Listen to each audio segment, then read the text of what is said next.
I'm back with a new reel and my today's reel is about the recent remark of Samajwadi party leader Jaya Bachchan, जिन्होंने recently parliament session में operation सिंदूर को लेकर कहा है कि इसका नाम ऑपरेशन सिंदूर क्यों रखा गया है, इसमें तो इतने लोगों के सिंदूर उजड़े हैं, तो इसको ऑपरेशन सिंदूर क्यों बोल रहे हैं। रियली मुझे लगा कि इंडियन आर्मी ने बहुत बड़ी गलती कर दी। मतलब इंडियन आर्मी को पहले जया बच्चन के पास जाना चाहिए था। जैसे ही पहलगाम में टेरर अटैक हुआ, फिर कहना चाहिए मैडम हम एक ऑपरेशन स्टार्ट कर रहे हैं, हमें नाम सजेस्ट करिए कि हम इसका नाम क्या रखें। मतलब क्या हम आपके नाम से रख दें? I think she will be happy with that. तो जिस तरह की उनका माइंडसेट है, जिस तरह की वो बातें करती हैं, आप सोचिए कि इस पर्टिकुलर एज ग्रुप में हम लोगों से एक्सपेक्ट करते हैं कि वो ग्रेसफुली कुछ मेच्योरिटी से बातें करें, और आप देख लीजिए कि इनके स्टेटमेंट हमेशा ही पॉइंटलेस होते हैं, बेसलेस होते हैं। साफ पता चलता है कि ये कितनी नैरो माइंडसेट को फॉलो करती हैं।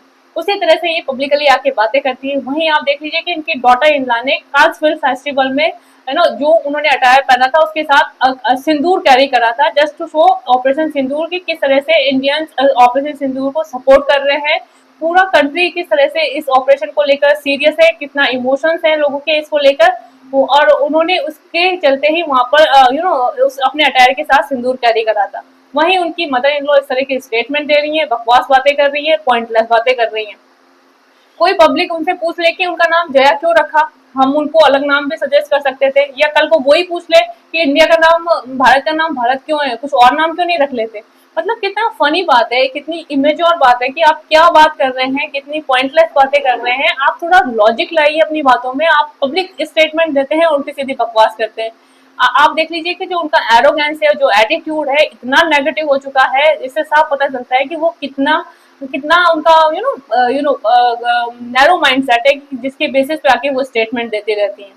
वहीं यदि आप देखेंगे कि उन्होंने एक मूवी थी टॉयलेट एक प्रेम कथा, उसके बारे में भी बोला था कि इसका तो नाम ही खराब है, ये तो मूवी चलेगी नहीं। और आप देख लीजिए कि टॉयलेट एक प्रेम कथा कितनी सक्सेसफुल मूवी रही है, और इसके साथ साथ आप ये भी देख सकते हैं कि इस मूवी को इंटरनेशनल अवार्ड तक मिले। तो जिन लोगों का माइंडसेट नेगेटिव होता है, जो नेगेटिव सोचते हैं, जिनकी संकुचित मानसिकता होती है, वो इसी तरह के स्टेटमेंट देते हैं और इसी तरह की बातें करते हैं। इससे साफ पता चलता है कि वो अपनी लाइफ में कितनी फ्रस्ट्रेटेड हैं, डिप्रेस्ड हैं, जिनको कि हर जगह नेगेटिविटी दिखती है, हर चीज में कमी दिखती है, किसी भी चीज को वो पॉजिटिवली देख नहीं पाते।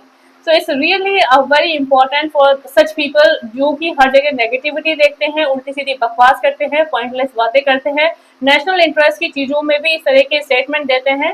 That is really shameful for her. उनको थोड़ा सेंस लाना चाहिए। इस पर्टिकुलर एज में यदि वो सेंसिबल बातें नहीं करेंगी, तो डेफिनेटली इस सोशल मीडिया पर ट्रोल होने के अलावा उनके पास कोई दूसरा ऑप्शन नहीं रहेगा। So what do you guys think about it? Suggest me your thought. Bye bye, have a nice time.